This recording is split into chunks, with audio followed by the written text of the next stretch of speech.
Meron akong hawak na electric bill dito. Ang masaklap pa nito, disconnection notice na nagkakahalaga ng 3,783. Kailangan ko raw ito mabayaran bago matapos ang November 7. Anong petsa na ba? Ngayon? Oo. Ako dyan na. Oo. Kaya naman napaisip ako na what if kung bumiyahe ko ng 24 hours bilang isang motorcycle taxi rider. So ang petsa ngayon mga tol, November 9. November 9, 2023 at ang oras ngayon ay 5:39 ng umaga. Kalalabas lang natin mga tol. Inagahan talaga natin para ma-achieve natin yung goal natin. Na makabayad ng electric bill. Jamaica po. Pagkalabas ko ay dito na nga ako pinasukan ng unang booking. Dito na magsisimula ang 24 hours challenge natin. Sana mga kawormis makuha natin yung incentive. Meron kasing target time dito mga kawormis para makuha yung incentive.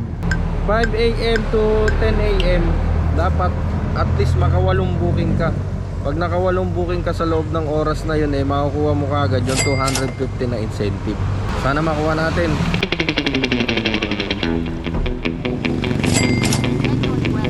Bilang motorcycle taxi rider, kinakailangan natin mamuhunan sa gas. Ibabawas na lang natin ang lahat ng magagastos natin sa kabuoang kita. 100 lang muna. To cut the long story short, ay bibilisan na lang natin para yung video natin ay hindi na masyado pang humaba. Lahat ng pumapasok sa akin na booking ay wala na akong tinatanggihan. Mapamalapit man o malayo, lahat ay kinukuha ko na. Isa ito sa mga features sa application ni Moovit na kung tawagin ay auto-accept. Ang auto-accept ay karaniwang ginagawa ng isang matinding mandirigma. Time check tayo, 9:04 pala. Eto at nakakuha na nga ako ng pangwalong booking. Isang booking na lang ay makukuha ko na ang 250 pesos na incentive. At buti na lang, bago mag-10 pinasukan ako 9:58. Sakto. Sa mga oras na ito ay sigurado na ang 250 pesos nakita ko. Bukod pa sa binabayad ng pasahero, may patip pa. Nakuha ko pa incentive buzzer beater. Halos nawawalan na ako ng pag-asa kanina makuha yung 250 pesos na incentive eh. Buti na lang may pumasok last 2 minutes. Pag nakalimang ride ka, 60. Pag nakapitong ride ka, 150 na incentive. Kapag nakasyam, dati 8 lang ito eh. Pag nakasyam, 250. Sa loob ng alas 5 hanggang alas 10 ng umaga.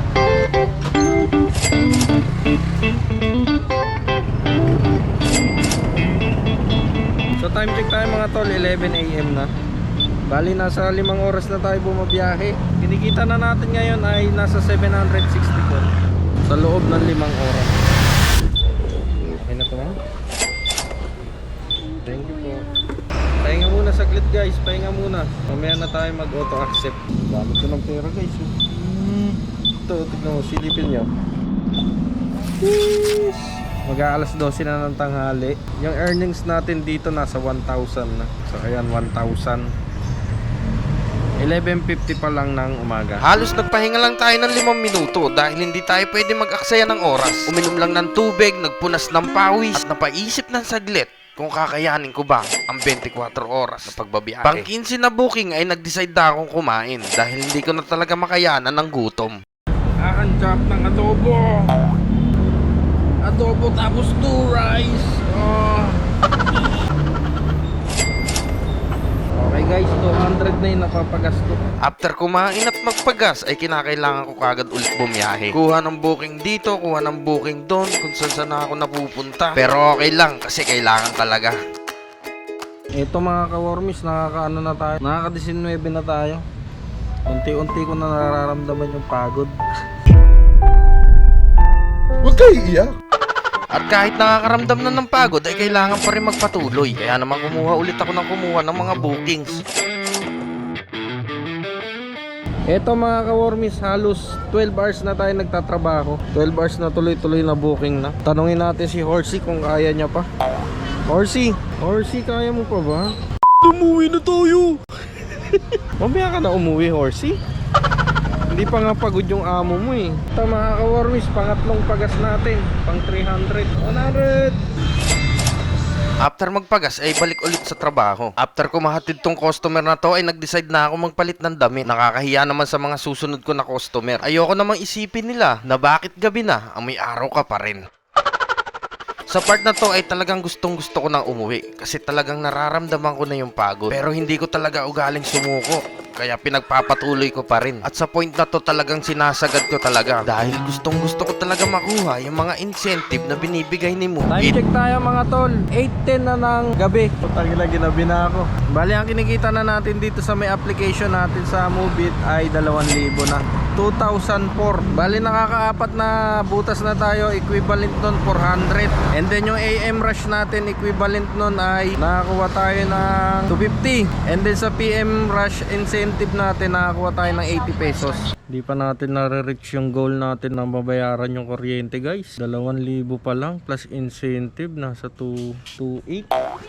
Apo, Beya po. At dahil malayo pa talaga sa katotohanan ay magpapatuloy pa rin talaga tayo. Sa point na to ay talagang sobrang sakit na ng puwetan ko. Ito mga ka-wormies, time check tayo. 10:03 na ng gabi. November 9 yan, November 9. And then ang kinikita na natin dito sa application, 2,300. 28 booking. Tapos sa may incentive, nakuha natin tong 4. AM rush, nakuha natin. Tapos sa PM rush R, nakakuha tayo ng isang butas. At eto nakakuha na ako ng panibagong booking. From BGC, dadaling ko ng Cubao hanggang sa... Shoutout kay paring Joel Garcia, pati kay Kylie Mantobong Banba, pati sa PRS magulang ng Big Bear Malinaw, Pasig City.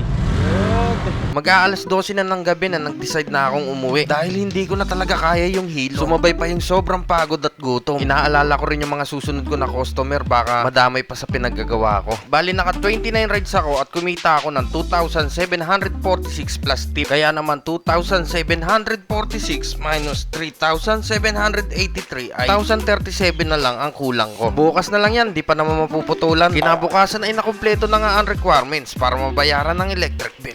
Basic. Daddy! Daddy! Uy! Daddy, yung wifi, hindi pa bayad!